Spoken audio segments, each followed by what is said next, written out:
salut à toi jeune shinobi. Sache que je suis désormais sur la plateforme Tipeee. Si tu le veux bien, je vais te confier une mission de rang S. Tu peux regarder un à plusieurs clips musicaux gratuitement par jour sur mon Tipeee. Cela me rapportera entre 6 à 18 centimes. Mais si aujourd'hui vous êtes plusieurs centaines de milliers de shinobi à participer à la mission pour m'aider, cela boostera complètement notre aventure pour nos futurs projets. Sache en tout cas que mon Tipeee est en description. J'espère que tu acceptes notre mission de rang S.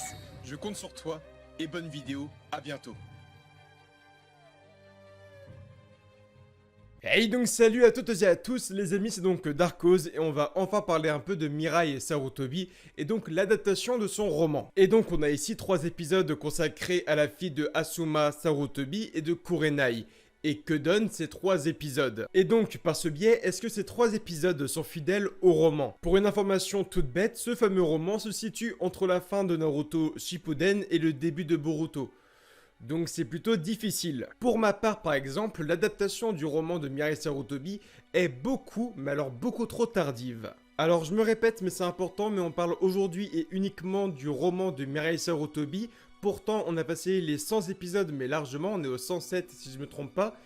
Et pourtant, ce fameux roman va en fait se situer avant le début des aventures de Boruto. Ça veut dire que l'histoire que tu vois actuellement avec Mirai, Kakashi, Gai et tout, dans l'histoire du roman, Momoshiki, Kinshiki et Urashiki ne sont pas du tout encore arrivés sur Terre. Donc c'était complètement compliqué et j'avais peur de ce qu'allait être ce fameux roman, et surtout l'adaptation en animé. Alors je ne vais pas passer par 4 chemins, les 3 épisodes que j'ai vus ce matin sont juste extrêmement bons. Au point de vue de la musique, du scénario, de ce que ça raconte et tout, franchement, il n'y a rien à dire. L'épisode 1 et 2 du roman sont extrêmement bons. L'épisode du fantôme, il est un peu plus osef, mais quand même un peu drôle et intéressant. Si vous voulez une toute petite anecdote, c'est cadeau. À la base, Mirai Sarutobi devait être un garçon et Kishimoto a changé au tout dernier moment. Et donc l'enfant de Asuma et de Kurenai est devenu une femme au final. Mais sachez qu'au tout début de ce qui avait été fait dans les storyboards, de ce qui avait été character designé, sachez que Mirai Sarutobi était un garçon et non pas une fille. Voilà, ça c'est cadeau. Alors oui, vous connaissez Mirai, donc fille de Kurenai, fille de Asuma, élève un peu de Shikamaru. Elle est même vue selon moi un peu comme la nièce de Shikamaru. Shikamaru est un peu un tonton pour elle carrément, il a un peu été présent pour Mirai un peu comme un père, tu vois. C'est ça qui est beau et ça se voit aussi dans le début donc, de l'arc et donc de l'adaptation du roman où Shikada il dit mais Mirai, quand tu parles à mon père ta voix change complètement, tu parles différemment à Shikamaru que tu parles à moi, à Boruto, même à un Hokage. Ça veut dire que sa façon de parler est beaucoup plus, on va dire, respectueuse envers Shikamaru qu'envers Naruto, tu vois. Ça montre à quel point Mirai est complètement respectueuse de Shikamaru. Alors est-ce qu'elle voit Shikamaru comme un simple ami, un simple oncle, ou même comme une sorte de père? Donc ça, vous le savez, Mirai n'a absolument jamais connu son père Asuma, parce qu'il est mort face à Hidan très tôt et bel et bien avant sa naissance. Shikamaru a complètement été une sorte de père pour elle. Non pas dans le sens où Kurenai et Shikamaru auraient pu avoir une relation ensemble, car ça c'est complètement chelou et dégueulasse, mais bel et bien dans le sens où lorsque Kurenai était reconnue comme étant une veuve et donc qui avait perdu son mari qui élevait seul son enfant, il y avait un homme qui l'aidait au jour le jour, c'était Shikamaru. Que ce soit dans l'entraînement pour Mirai, dans le fait de la supporter, de faire les courses, de l'aider au jour le jour, Shikamaru est vraiment vu, selon moi, comme étant une sorte de second papa pour Mirai. Et ça se voit dans la ponctuation qu'elle prend en lui parlant. Mirai est également connue comme étant l'une des gardes du corps de Naruto Uzumaki, mais aujourd'hui elle est chargée d'une mission donc de rang S entre guillemets, qui est la protection du Rokudaime Hokage Kakashi Hatake et de Maitogai. Ça c'est ultra stylé. D'ailleurs l'adaptation du roman commence avec l'une des pages de scan les plus connues de Mirai Sarutobi faite par Masashi Kishimoto, qui est la fameuse prière de Mirai envers son père décédé, où elle dit voilà papa je pars en mission, je reviendrai très bientôt. Elle fait ses adieux à Kurenai et elle part rejoindre Kakashi et Gai. Ça c'est une page qui avait été faite à l'époque directement par Masashi Kishimoto et l'adaptation du roman commence comme ça. Alors rien que ça, je voulais que ça commence comme ça et c'est un succès. Mirai explique aussi l'origine de son prénom et elle explique que le prénom de Mirai est sûrement un hommage à son père et aussi un signe d'espoir pour le futur. Parce que oui, Mirai veut dire futur, donc elle s'appelle Futur. Donc c'est sûrement un présage pour une bonne continuation dans la vie.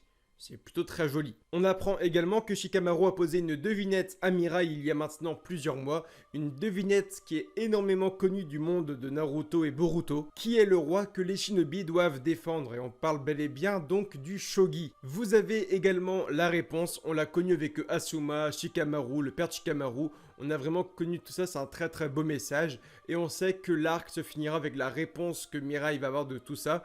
Et en plus, on a plusieurs indices sur la fameuse réponse. Comme le fait que Mirai ne croit pas suffisamment en sa génération à elle, la génération actuelle, où elle dit même à un moment précis à Kakashi, voilà, on sait bel et bien que la génération à nous actuelle ne sera jamais à la hauteur de la vôtre. On sait bel et bien que ma génération à moi, donc celle de Mirai Sarutobi, ne sera jamais au niveau de celle de Naruto Uzumaki ou de Kakashi attaqué. Bien loin de là. Elle explique bel et bien qu'elle évolue, elle, en attrapant des voleurs, et que Kakashi évoluait au sein de grandes guerres ninja. Donc déjà, c'est complètement différent. Mais je pense que lorsqu'elle va apprendre un peu la devinette et la réponse à la devinette de Shikamaru, sa philosophie de vie va complètement changer, et là, on aura une nouvelle Mirai. On apprend également un peu plus sur le personnage de Mirai Sarutobi, qui est un personnage qui extrapole tout et n'importe quoi. Ça veut dire que la chose la plus minime qu'elle va observer, pour elle, ça va être un grand délire, une grande mission de rang S, double S ou triple S. Et donc elle extrapole juste tout à 100%. Elle va voir un hamster et elle va se demander si c'est pas en fait un dragon le machin. Chose complètement contrastée avec Kakashi et Gai qui eux sont complètement décontractés. Et on peut également comprendre le truc. Il y a le Rokudaime Hokage avec Gai qui a quand même été élu comme étant le plus puissant shinobi au taijutsu par Madara Uchiwa. C'est-à-dire que Madara l'a quand même élu plus puissant shinobi au taijutsu et tout, du monde entier, de n'importe quelle époque et tout. Donc, ça veut dire que lorsque tu as Gai et Kakashi qui sont ensemble, un peu dans une ère de paix, en train de se balader, les deux ne sont pas trop sous pression. Les deux ont affronté Jubi, Kaguya, Madara. Ça veut dire que quand ils ont à l'idée de se dire on va sûrement se faire attaquer par des voleurs, ils rigolent. Ce qui explique un peu leur côté complètement décontracté, où Mirai, elle est complètement sous tension, elle se met la pression, en plus elle extrapole les choses. Donc Mirai marche, elle se fait des vrais films de boules en disant putain il va se passer un truc de fou, je dois les défendre et tout. Et à côté tu as Kakashi et Gai qui marchent tranquillement en disant bon voilà, ah tu te rappelles de notre époque, à l'époque où on faisait ça et tout, ça c'était marrant et tout, ah lorsqu'on était jeunes et tout, et on a vraiment deux anciens collègues, deux anciens shinobi légendaires qui marchent ensemble, ils racontent leur vieille époque de ninja, et c'est marrant, le contraste parfait, l'espèce de mélange générationnel entre Mirai et Kakashi, c'est juste fabuleux. Ces trois épisodes me font également gagner beaucoup de points envers Mirai Sarutobi, parce que oui, lorsque j'ai découvert à l'époque, et donc maintenant 3-4 ans bientôt, son fameux design fait par Masashi Kishimoto, je suis complètement tombé amoureux de ce personnage, c'est-à-dire les yeux écarlates, la pupille de Kurenai, les cheveux un peu en bataille, un peu à la Kurenai et tout. Oui, Mirai Sarutobi est complètement l'héritage de Asuma. En plus, elle a un peu comme paternelle Shikamaru et Konohamaru. Donc oui, Mirai Sarutobi m'a toujours énormément plu, et la première fois où on l'a vraiment vue en avant dans l'anime Boruto, elle s'est pris une dérouillée par Konohamaru, Boruto, Mitsuki et Sarada. Donc à partir de là, elle a perdu un peu de points. Mais quand je vois qu'elle utilise l'entrave sylvestre donc de Kurenai, des genjutsu très puissants de sa mère, suivi d'un katon très puissant de son père, elle peut juste monter dans mon estime à 100%. Ça veut dire qu'elle a une capacité en ninjutsu et genjutsu juste complètement incroyable. De plus, on voit que le taijutsu va être énormément amélioré parce qu'elle a les fameuses lames de chakra de son paternel, qu'elle maîtrise d'ailleurs très très bien, puisque dans le dernier épisode d'aujourd'hui, elle coupe une statue divine d'un dieu japonais très facilement. Hein. On dit que c'était du beurre pour elle. Elle a coupé une big statue en 2 secondes. Et Tenten et Kakashi expliquent qu'elle pourrait aller bien au-delà de tout ça. Donc, c'est même pas des lames de chakra, ça va être des sabres de chakra ou des tronçonneuses de chakra, le machin. Enfin bref, on apprend également que la fameuse mission de rang S n'est pas du tout une mission de rang S, mais c'est tout simplement des sortes de vacances pour Kakashi et Gai, et donc Mirai n'est pas une sorte de grande gardienne pour les 2 shinobi légendaires, mais c'est tout simplement une sorte d'animatrice ou de nounou, entre guillemets. Kakashi et Gai commencent donc leur voyage, leurs vacances, en cherchant le fameux lieu sacré, un arbre sacré. Donc là, vous vous dites, ok, c'est un truc complètement épique et tout, Mais pas du tout. Je vous apprends rien en disant que Kakashi est un grand fan du paradis du batifolage créé par Jiraiya, et donc le lieu sacré qu'il recherche est donc un arbre où il s'est passé une scène assez importante de l'adaptation du roman de Jiraiya. Et donc voilà, c'est juste ça, il cherche un arbre où il s'est passé une scène en fait du film qui adaptait le paradis du batifolage. D'ailleurs, pendant une scène, Kakashi réactive les Mangekyo Sharingan lorsqu'il voit l'arbre et tout, on voit que le Mangekyo apparaît une fraction de seconde. J'ai eu beaucoup de messages à propos de ça, il faut complètement se calmer. Kakashi n'a plus du tout les Mangekyo, il les a perdus, Obito lui a fait un peu la légation des 2 Mangekyo et du Susanoo pendant le combat contre Kaguya, mais à la fin du combat, Obito récupère tous les pouvoirs, tout ce chakra, et disparaît avec Rin. Donc, Kakashi a juste 0 possibilité pour avoir encore le Mangekyo Sharingan. Mais alors pourquoi les studios Pierrot ont fait apparaître ce fameux dessin où Kakashi dans sa fameuse pupille gauche avait un Mangekyo Sharingan? Sur le moment, la scène est juste complètement humoristique, alors est-ce que c'est pour le fun, pour le design, pour la folie? On ne sait pas, mais les studios Pierrot doivent donc vraiment faire attention à ce genre de scène parce qu'il y a beaucoup de personnes naïves qui m'ont envoyé « Oh, Darkos, c'est bon, Kakashi a encore les Sharingan ». Non, c'est juste un truc humoristique. Les moments qui m'ont vraiment plu, c'était les fameux moments où Kakashi et Guy marchaient ensemble, où Kakashi faisait avancer Guy sur le fauteuil roulant, et il parlait vraiment donc de l'ancienne époque, l'époque où ils étaient en mission, l'époque où ils se faisaient des défis en tant que rivaux et tout, et c'est hyper kiffant. Kakashi et Guy là doivent être vraiment près, selon moi, de la 50aine d'années tous les deux. Naruto en a 32-33 actuellement dans Boruto, donc oui, Kakashi et Guy doivent être très très proches de la 50aine d'années aujourd'hui. Et c'est très sympathique de voir que ces deux rivaux, ces amis d'enfance, sont encore ensemble aujourd'hui et ils parlent du bon vieux temps. Et c'est hyper sympa. Il y a une scène toute con où Kakashi et Guy mangent ensemble et à un moment, Guy prend les tempura de Kakashi pour les manger. Et Kakashi fait mine de ne pas savoir la chose. Et donc Kakashi explique ensuite à Mirai, non, Guy ne m'a pas en fait volé les tempura. Guy sait très bien depuis maintenant plusieurs années que je n'aime pas les tempura. Donc Guy me les prend tout le temps à chaque repas. Ça montre déjà à quel point Kakashi et Guy se connaissent l'un et l'autre. Et ça c'est hyper sympa. À plusieurs moments, Kakashi dit voilà, Guy est comme ça, il aime pas ça, il aime ça et tout. Guy dit quasiment la même chose en disant voilà, il aime pas les tempura tout, donc moi je les prends à chaque repas. Ça montre à quel point Kakashi et Guy sont fatigants ensemble parce qu'ils sont pleins d'énergie tous les deux.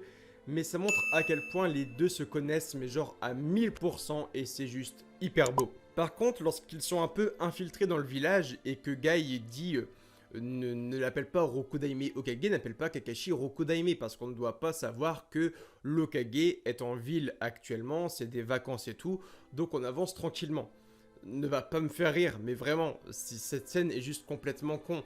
Ça veut dire que l'Hokage est un Kage de base, ça je vous apprends rien, mais il y a 5 Kage dans le monde, donc les Kage sont vus selon moi un peu comme étant les 5 shinobi de leur époque les plus populaires et les plus connus. Ça veut dire que lorsque le visage de Kakashi est sculpté sur une montagne vue par tout le village caché de Konoha qui est maintenant assez immense, ne va pas me dire oh là là, il ne faut pas que les gens reconnaissent Kakashi, alors que le mec n'est même pas déguisé, il n'est même pas camouflé, il a son visage qui est découvert et tout, tu vois.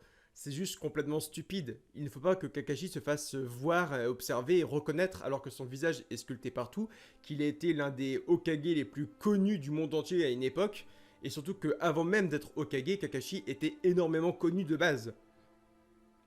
Alors c'est pas en l'appelant Rokudaime une fois en ville que ça va créer une cohue, enfin c'est complètement stupide. Donc je reviens dessus, mais Mirai soulève un point intéressant vu par beaucoup d'abonnés. C'est Mirai qui dit à certains moments, donc elle parle avec Kakashi, et Mirai dit « Je me dis à certains moments que notre génération actuelle ne dépassera jamais la vôtre ».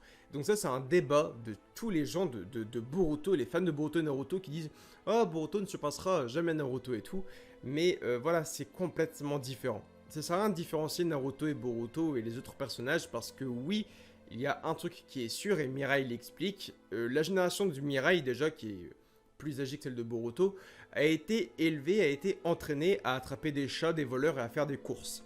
La génération de Kakashi, elle, a été présente pendant la 4ème grande guerre ninja, plusieurs grandes guerres avec l'embout des missions d'assassinat et tout.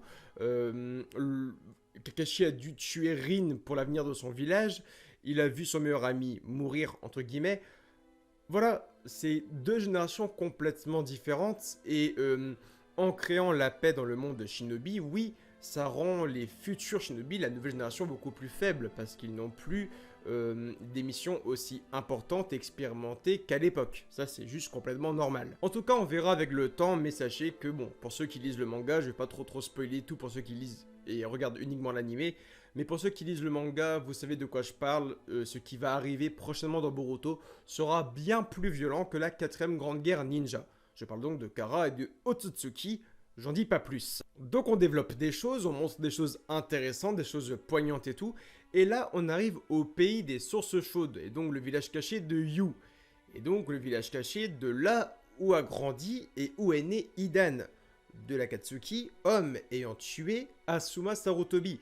Et pourtant, on a une Mirai Sarutobi qui le dit. Elle voit le pays au loin, elle fait bon, Kakashi et Gai veulent aller là-bas, on va y aller. Ce village caché, ce pays que l'on voit au loin, c'est le pays où est né et où a grandi l'homme ayant tué papa.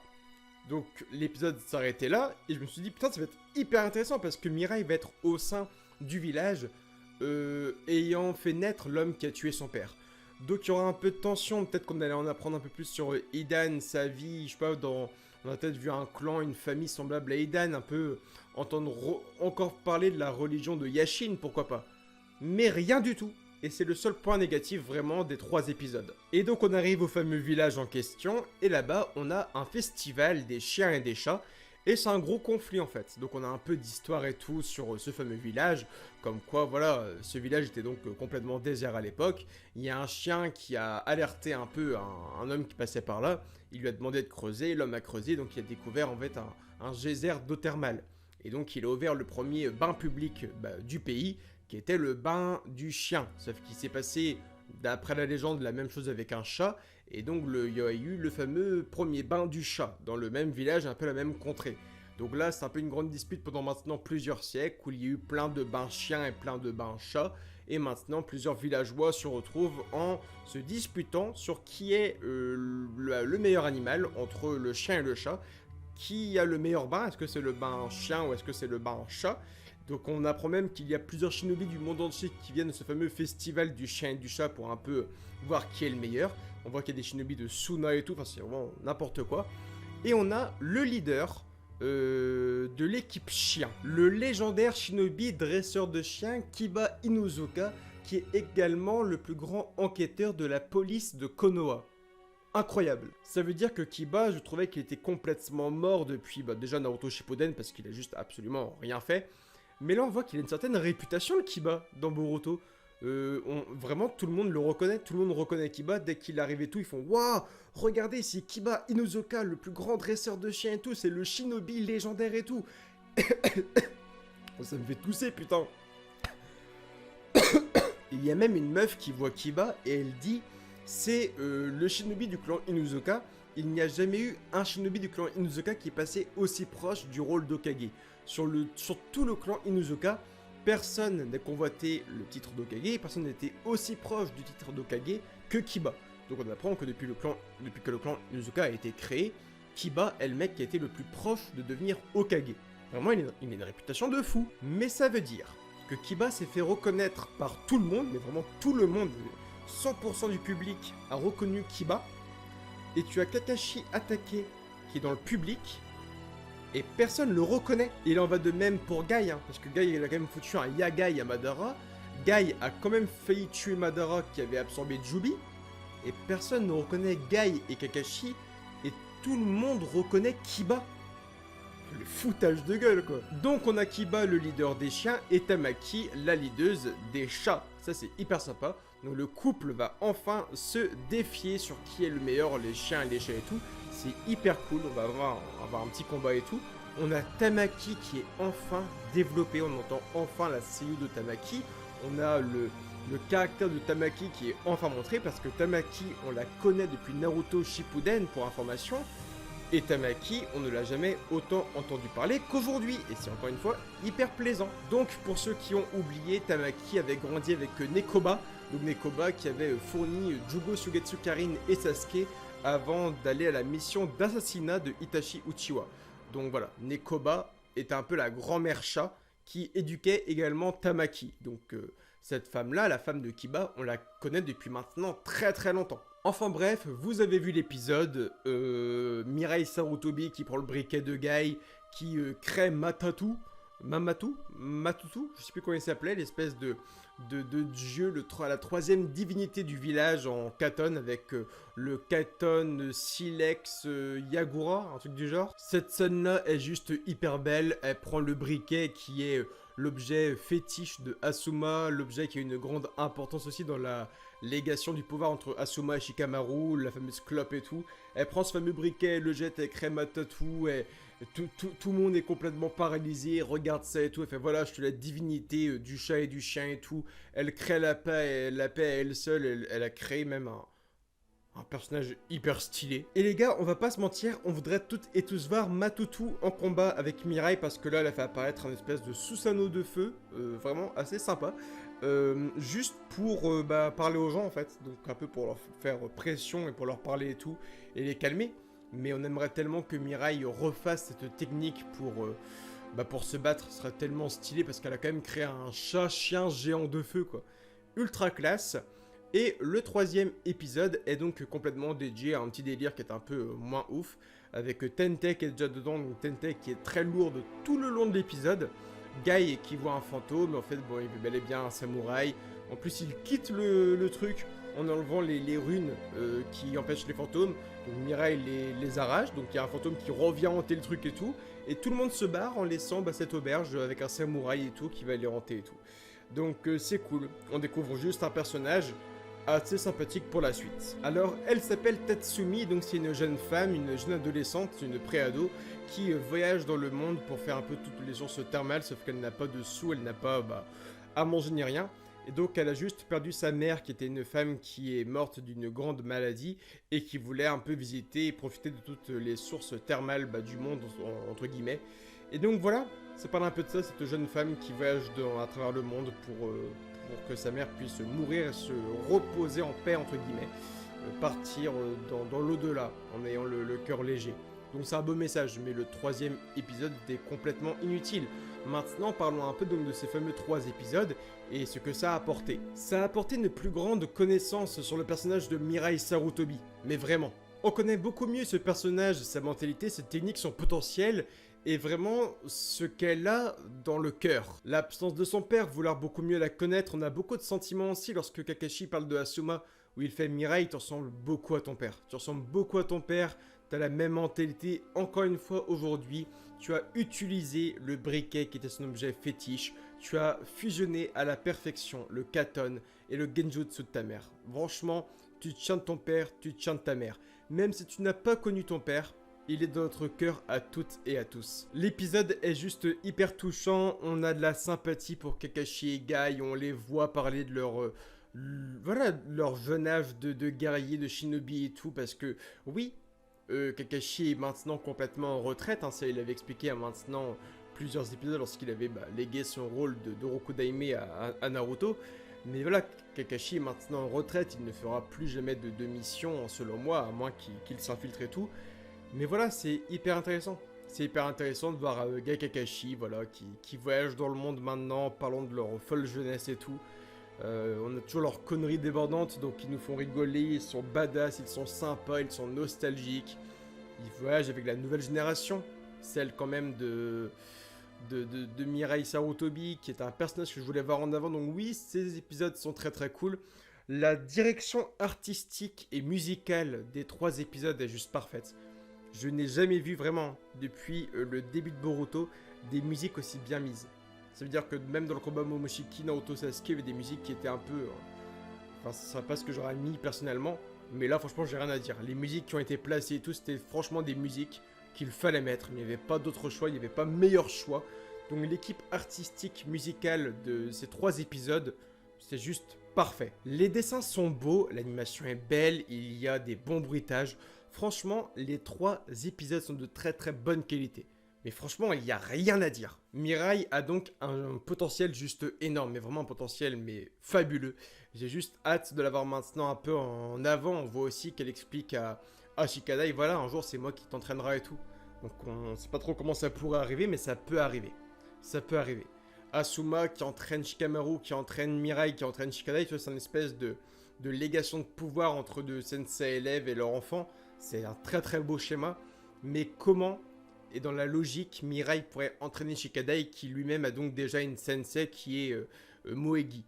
Ça on verra, mais c'est franchement possible. Ma seule déception sur l'univers Naruto, c'est que Kurenai soit donc complètement passée aux oubliettes, hein, parce que depuis qu'elle est enceinte, bah, elle ne fait plus rien quoi. Ça veut dire que franchement, Kurenai aurait pu accoucher et redevenir Kunoichi, tu vois. Mais pas du tout.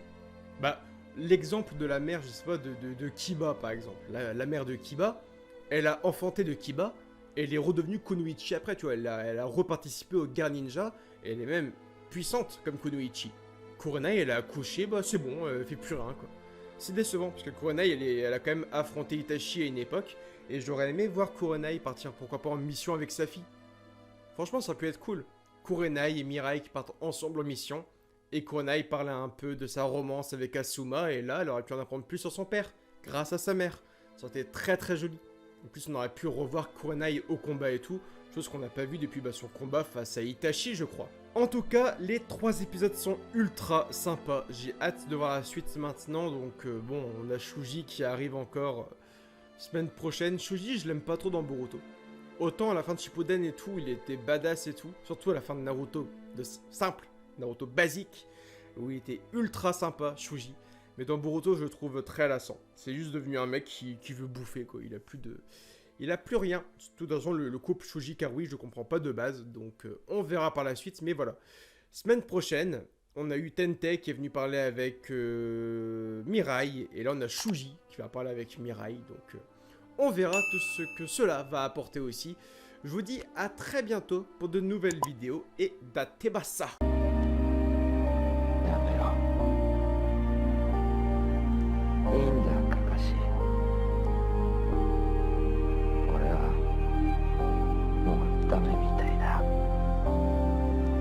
体の右側はほとんど潰れちまって感覚すら